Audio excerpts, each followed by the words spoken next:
Simon, you got Smackdown in the Group 2 Swept Scalacci Stakes over 1,000 metres. How's he looking? Oh, look, it's it's a skinny sort of race, and look, we've thrown him in the deep end a bit, especially with the weight for age. He's a horse that sort of shows that when he's down the weights, he's quite competitive. So look, throwing him in the deep end. It's not the strongest, but there's a couple in there that are probably above him. But we'll just see how he performs tomorrow. He's drawn out wide, and hopefully can sort of roll into the race and hopefully hit the line hard.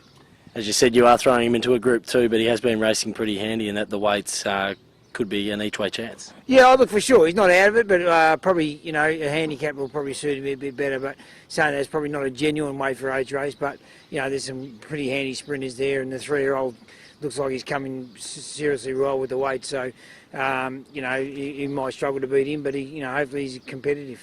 If he does perform well, can you see him going into these more testy races for him?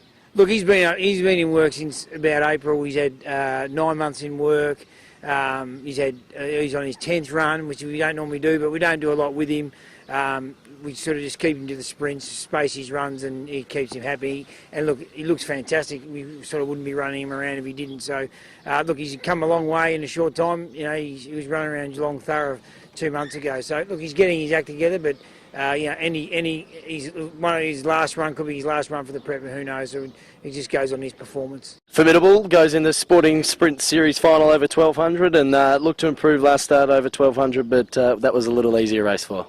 Oh, look, yeah, she's going well. She was pretty good around the valley. Was beaten by a smart one on the night, but she's a tough horse to get past.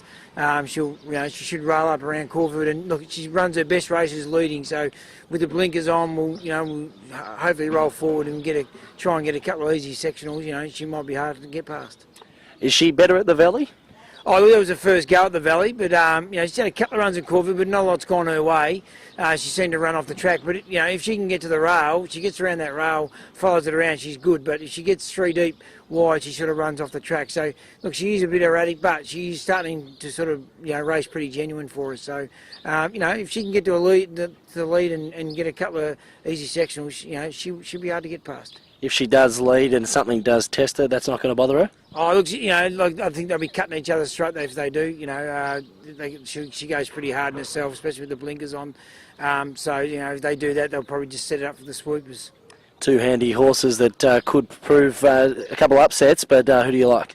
Oh, look, Formidable was probably the pick, and the other bloke's just throwing the deep end and cross our fingers.